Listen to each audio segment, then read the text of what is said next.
Pour yourself a fresh cup of awakening with Coffee with Wally, the podcast that brews enlightening discussions with a grind of the past and future.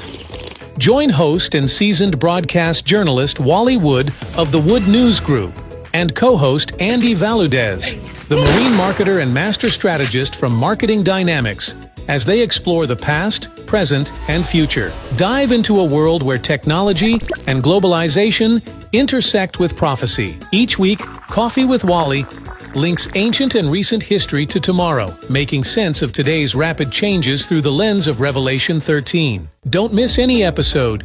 Visit coffeewithwally.com and subscribe for your weekly espresso of insight. Coffee with Wally, a fresh cup of awakening, awaits you. Coffee with Wally, where understanding our times becomes clear over caffeine.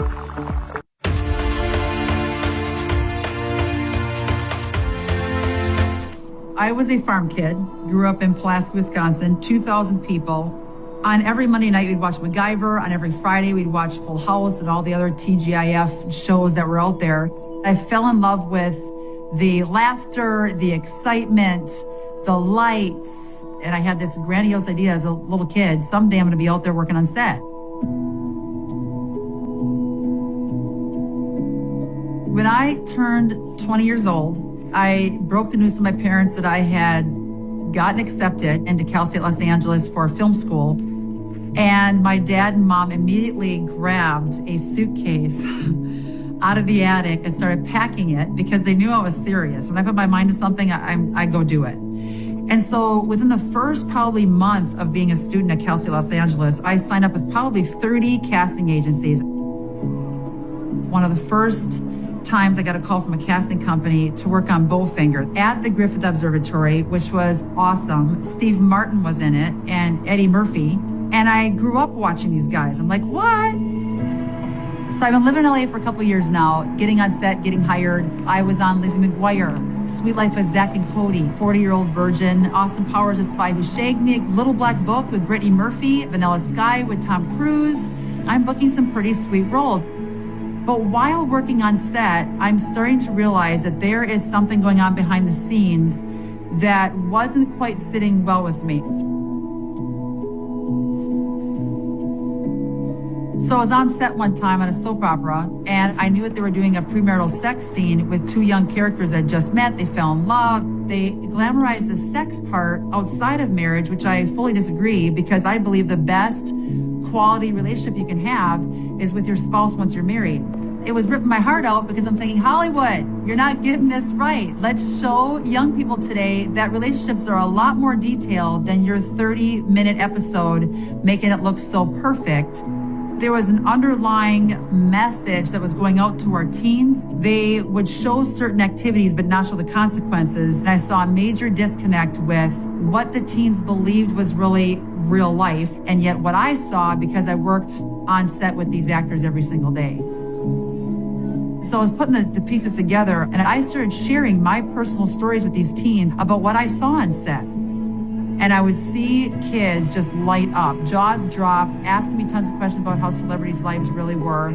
I started getting excited to let them know, don't believe what you see in the media 24/7.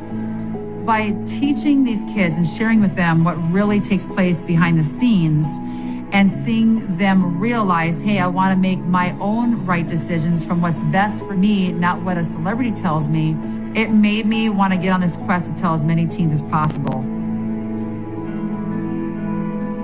The next best thing that I could think of doing was put together a press kit, get my little DVD demo video out there, and I started sending it out to hundreds of schools around the country. Crickets for 8 months, nothing, not one phone call, not an email. I was like, I tried this for 8 months, I don't know what I'm doing. The phone rings and a guy said, hey, can you be here in a month? And I'm thinking, I don't care what I have. I've got to share with kids what I've witnessed firsthand in Hollywood. The joy and the confidence I got in that moment, I knew I found what I was born to do. I just love speaking to young people, to parents, grandparents around the globe, from Africa, Japan, all over South America, about a message I feel passionate about. It's so critical what we allow into our minds, what we allow into our hearts, because what we see and what we listen to becomes who we are, what we believe, and what we do as a result. And if you want the best life possible, you want to make sure you guard your heart and mind from what messages go in. I'm just so glad that I'm on this journey and I get to share this message with the world. We're back. My name is Andy Valadez. I'm your co-host of Coffee with Wally. You're watching the Web Extra, where we actually bring on guests to talk about their mission that God has given them. Here with your host, Wally Wood. Hey, Wally, how you doing today? Good morning, Andy. I'm doing well. Do you have You know, your this has cup been with you? I just sure do. I'm glad you checked me on that. You can go to our website at coffeewithwally.com to get the official endorsed by Wally coffee cup that we designed. He's been reporting on biblical world events since 1981, but Yes, actually before that, right? yes. I just Well, this started has been Revelation file in 81, but I've been doing it even before that. Well, this has been a fun journey with you. You know, we started this off on a fluke, and when I discovered that you were drinking coffee, and I've known you for 25 years, and you never drank coffee before, and it freaked me out. I tell people it freaked me out. So here's Wally drinking coffee. Yeah, it's part of my testimony. When I never drank coffee for over 70 years and just couldn't handle the flavor of it. And when I married Pam, she got me onto cappuccino. And I said, Lord, I'd like to have coffee with my wife. And so he changed my taste buds, and I'm drinking coffee now. You know, we say coffee is for closers and winners. We had Ruben Gonzalez on the Luge Man, and apparently coffee is for losers as well. So you're not going to believe who we have as a guest today. You know, we've been doing this series on hard believers, and it's amazing the people that God has placed in high and low places. This lady, Miss Tina Griffin, counterculture mom, is with us. Hello, Tina. How you doing today? Hey, what's up? I hope I'm legal. I have my husband gave me the wrong cup. It should say wild one. He gave me his. He said, just take mine. Well, he's drinking tea. So I hope it's okay to do tea with Wally or Wally with tea instead of coffee. But It I'm fits. excited to be here. It's wonderful to have you, Tina. Wonderful to have you. Let me give a quick introduction to who Tina Griffin is for those of you who may not know. She's worked on TV shows such as Jimmy Kimmel Live, Young and the Restless, Lizzie McGuire, Melrose Place, 90210, and a host of others.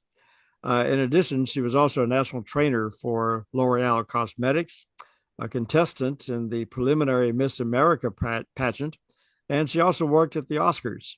While working as an actress in Hollywood for more than 10 years, she has talked with a myriad of celebrities about the differences in the roles they played and their behind the scenes lifestyles. She realized these secrets in Hollywood must be revealed to the masses. In the Hollywood Exposed show, which she hosts, Tina covers today's top TV shows, movies, video games, magazines, and music. She shows how making wise media choices will have a positive impact on our self-esteem, relationships, outlook on life, and self-worth. You can check her out at the Counterculture Mom Show, where she interviews experts on a wide range of culture and technology. The Counterculture Mom Show is advancing Tina's mission to help parents stay up to date regarding media challenges and to safely navigate the pop culture chaos for our kids. You can go to Counterculture Mom. That's counterculturemom.com. And you can see everything she's got there, including her videos. Welcome aboard, Tina Griffin, dear friend. Hey, thank you so much for having me. That intro video, I would have started crying, but I had to keep my composure. Keep I the am cosmetics from running. Yeah, it's about it. I'm even 100 times more passionate than when I shot that video. And I was really passionate when I shot that video because there's so many things. It has a wide variety of thoughts and feelings that run through my brain and heart with that. The monstrosity of the beast system that runs Hollywood, and then how God kept me alive, safe, how I thrived, what he taught me, and the millions of kids and parents that desperately need to know and apply what I've seen firsthand. And parents want it. Parents are awake today much more than I think ever before. but a lot of parents feel overwhelmed. And so my heart just goes out to parents today raising kids in this culture because it's so much more attack than what we've even had as kids. Sure. Well, I understand the deeper you go into a mission, the more passionate you become of it. But I want to go back to the beginning because that was not where your sights were set originally. You wanted to be an actress and you got pretty deep into the Hollywood scene. Where did this turn take place and how did it happen to you that got your attention? I've never been asked that question the way you've asked it. Well, for the previous 10 to 15 years, when I was a teenager, gave my life to the Lord at 16. I lived in a dairy farm. I told my mom and dad I was going to head out to California. My dad basically said over my dead body. And I said, I hope you're not dead, but I am going out there. When I was 20, I headed out west. And for the first 4 years, I did a lot of college classes, filmmaking classes. I took a bunch of film and TV, actually majored in that at Cal State Los Angeles from Green Bay. I transferred over and I had 2 more years left of college and I crammed all my classes in 2 days a week. And then 3 days a week, I would work on set, signed up with a bunch of different agencies. For the first 2 to 3 years being out there, I saw a lot of, I loved on the sets I was working on, but I saw a lot of hypocrisy coming from the main actors in these movie sets. A lot of them were not saved. I would go on the set wearing a Christian t-shirts. Of course, the conversation would get started. I would wear abstinence t-shirts. Like I had Virgins Are Hot. I would wear that shirt on set. And people are like, Virgins are hot. Not that I was trying to say, hey, I'm a virgin, date me now. It was the opposite, saying to the people that would be asking questions, no, I plan on waiting till my wedding night. What? You're a virgin? I'm like, yep, there's a whole host of us at church. Come over to Oasis Christian Center on a Sunday morning and meet us. And, your past is not your identity. So if you didn't live that lifestyle, I'm telling you, it's worth it to wait. And so I'd have these interesting conversations. Well, about 4 years into it, I was a Miss America pageant contestant at the local LA County Gilroy. And then I did one other Hollywood, I think it was Miss Hollywood pageant. And I was not a pageant person. I didn't even know how to hardly walk in high heels. I came from the farm. I was used to baling hay, picking rocks, milking cows, doing all that shenanigans. But I knew I had a message that God wanted me to share, and I knew that the doors would open more if I did a pageant. So I had to learn how to walk in high heels, do my own hair and makeup because everybody did my hair and makeup on set. And so during the time of the Miss America pageant, God set in place that he wanted me to talk about the lack of abstinence education in schools. And that was 25 years ago, 20 to 25 years ago. So we can see where it is today. It's horrific, a complete opposite, but it was already a problem back then. During that time, I was working on the set of Little Black Book with Brittany Murphy.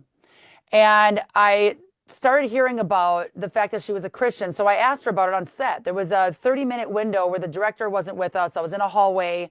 We're about to shoot the next scene of the movie. And I said, hey, Brittany, and usually people do not talk to the actors on set unless you're another main actor that is in the movie as a main actress. Otherwise, you can get fired, like pretty much on the spot. Can't bring your camera to set, none of that business. But I felt the Lord telling me, get a conversation rolling. She goes like, hey, and it was just us two in the hallway. And I said, I heard you're a Christian. She goes, yes, I'm a Christian. I said, okay, then, this is what I do for a line of work. She goes, are you the woman that goes around, back then it was Tina Marie Live, before I was married, became a mom. So then it turned into Counterculture Mom. She goes, you're the one that goes around talking about Marshall Mathers, Eminem, and talking about the dangers in pop culture, goes to all the local schools. I said, I am. She goes, I heard about you. And I'm like, oh, geez. Because, of course, she's going to know that I was talking about movies she was in. And I said, hey, I got a question to ask you. Can I just be raw and real? She goes, yes. I said, you just shot a movie, 8 Mile, with Marshall Mathers. Since you're a Christian, I've been working on set now for 4 years. I've had to say no to a lot of stuff, short miniskirt type roles in Austin Powers, some of the different scenes that they wanted me to act in. I couldn't, and I was fired from set. I literally was fired from set for not listening and wearing the wardrobe they wanted me to wear, which was a short miniskirt that didn't even hardly cover my bottom. And so I already saw a lot of pressure for those 4 years. And she said, Tina, every day I would get off set and drive home, I feel so guilty, even trying to go to sleep at night, knowing that what I'm doing is leading a lot of kids astray. I said, well, that was my question, because there was sex, there was drugs, and a whole host of other activities that you probably don't agree with. She said, I absolutely didn't agree with them, but they were glamorized in the TV shows or in the movies that you just did, 8 Mile, for example. And a lot of kids are watching this thinking that in order to fit in, the way to be famous or feel like you fit in with your friends is to drink, have sex, and all the rest. And she goes, I know that. I couldn't sleep. I felt so guilty. And she said a quote to me that I've been using ever since. She said to me, I know what I'm doing is wrong, but I feel like I have to do this in order to get ahead in the industry. And you guys, when I heard her tell me those words, it's like chills went down my spine. The Lord's like, this is the message you need to see behind the mess, behind the camera. When the lights are down, cameras are off. Kids need to hear that message. Because a lot of celebrities like Brittany Murphy told me, a lot of them told me, they are pressured to do things they don't want to do or agree with. But if they don't say yes, they are axed from the casting. They're no longer going out for auditions. They're dropped from their agents and a whole host of other problems. Yes. But at the same time, they want to act in Hollywood, but 95% of the stuff is trash. And I felt that. So at that point in time, 4 years into it, doing the acting thing, God clearly gave me the calling in that hallway with her.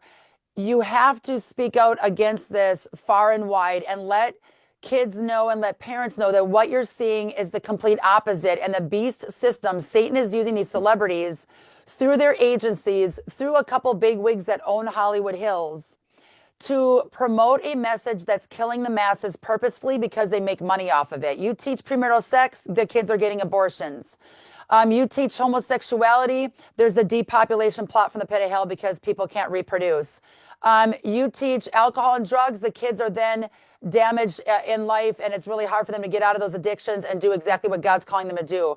And so I saw how Satan was using literally the airwaves, as it talks about in the New Testament, to destroy and make kids believe in a false God, that they can be God, that there is no God, that their gods are celebrity idols, instead of the one and true God that has a massive calling placed on every single person's life.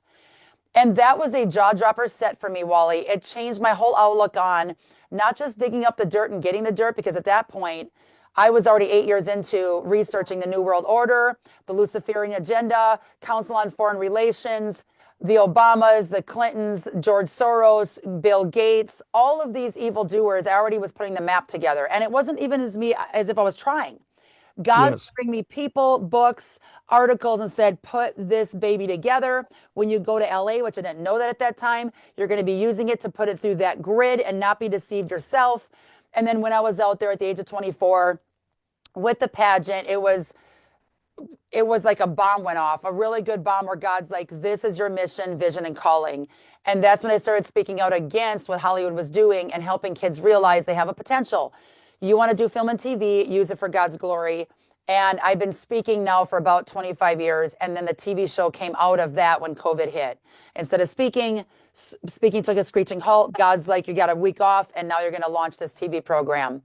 And so all these topics now I was able to reach millions of more people each month by actually doing it from right here in my studio. Then I still travel and speak. Got a lot coming up, but my heart and passion has never died. It's only intensified after getting married and having 4 kids. But it was there on that set that I think it was the jaw dropper moment that I need to start speaking out about what I'm seeing and hearing. So, taking everything you've just said and your mission into the public arena, how do you change Hollywood by Christians coming into Hollywood and wanting to build a career in this arena? But Hollywood is pretty well ensconced in its own ways. How do you change Hollywood? There's like 10 different potential, literally, I just thought of 10 different ways to answer that question.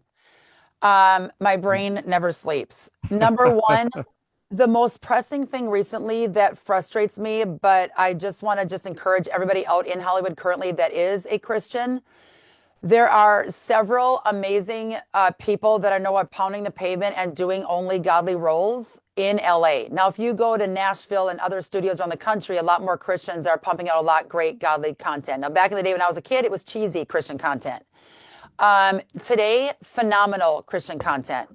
And you can have a Christian movie without blasting everybody with a Bible verse every other minute, which I think Bible verses are absolutely needed. but I think it's the life story behind living out a Christian and what that looks like in today's culture that really speaks volumes than any other means. What I want to let people know is if you're a Christian living in Hollywood, literally speak up for any roles you're asked to do that do not line up with the word of God, that you know in your gut you shouldn't be doing, because there's too many Christians or people that say they're saved that are taking roles just for the sake of becoming famous, adding another role on their resume and making a lot of money, and then trying to justify the role they just did, saying it was just acting. Right. When you're a Christian, you represent Jesus. If you're not on that set, literally inviting people to the Lord at church, sharing scripture with them when they're on set, showing that there's a different way to do these movies, asking them to rewrite your role.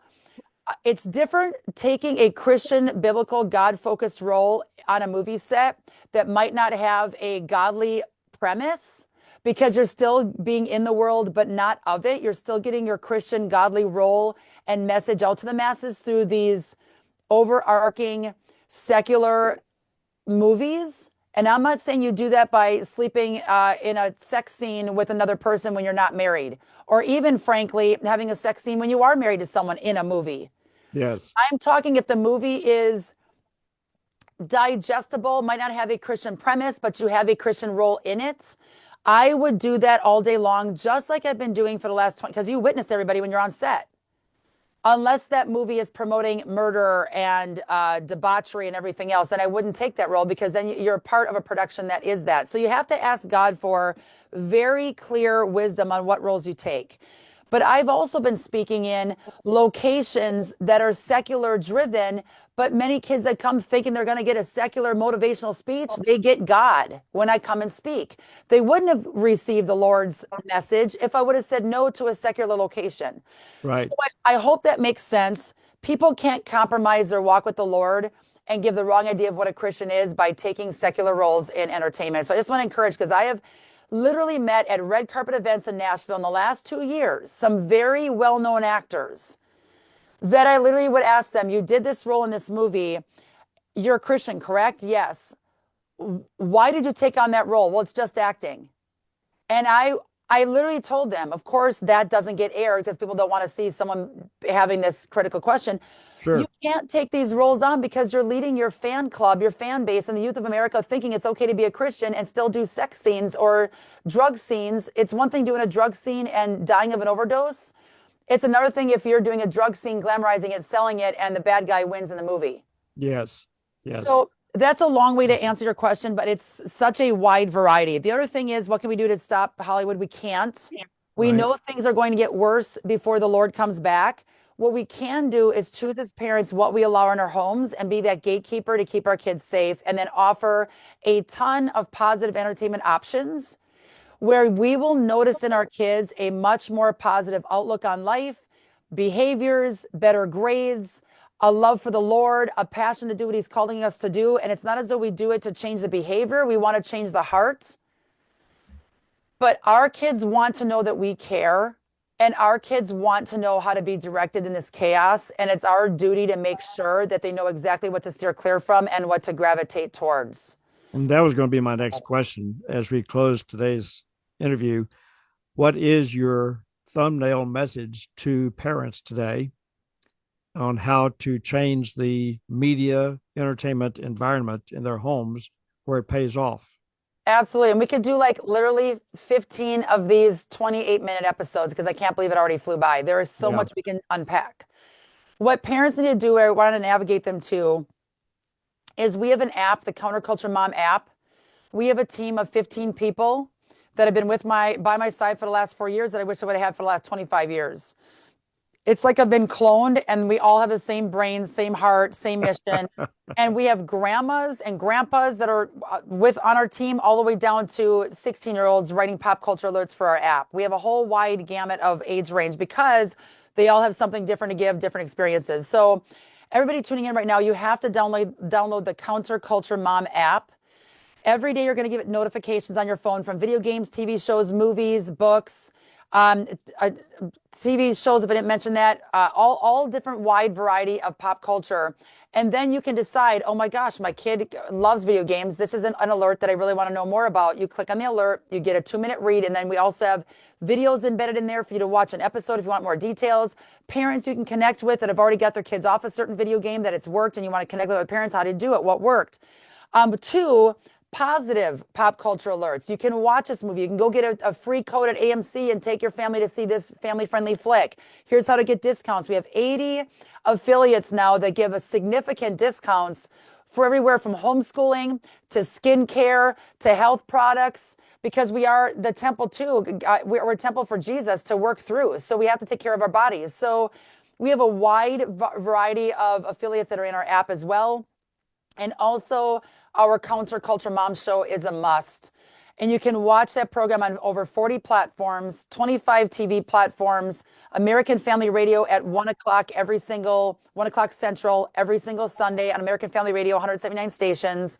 And then every big podcast platform you can tune into our show. But I will say at the dirt, if you want to watch it, because I load it with statistics, video footage, pictures. It's a very interactive 25-minute show. 4 times a week at counterculturemom.com. You can just click on the show tab at the top and watch. And Wally, Andy, it is a wide variety of subjects that the parents are asking us for. From the COVID shot to the disease X they're talking about around the bend, to the cashless society, to homeschool education, to vaccines. We have a phenomenal eye-opening series of vaccines coming out right now, what they've been doing for decades, what they're finally admitting today, what we can do if we did get our kids the shots, and what to do to say no to our doctors in the future, and the laws surrounding it, the rights that we have. Nanobot technology is huge, transhumanism, UFOs. You, Wally, are in our UFO series, aliens. Everybody has to tune into Wally's episode. It was phenomenal, phenomenal.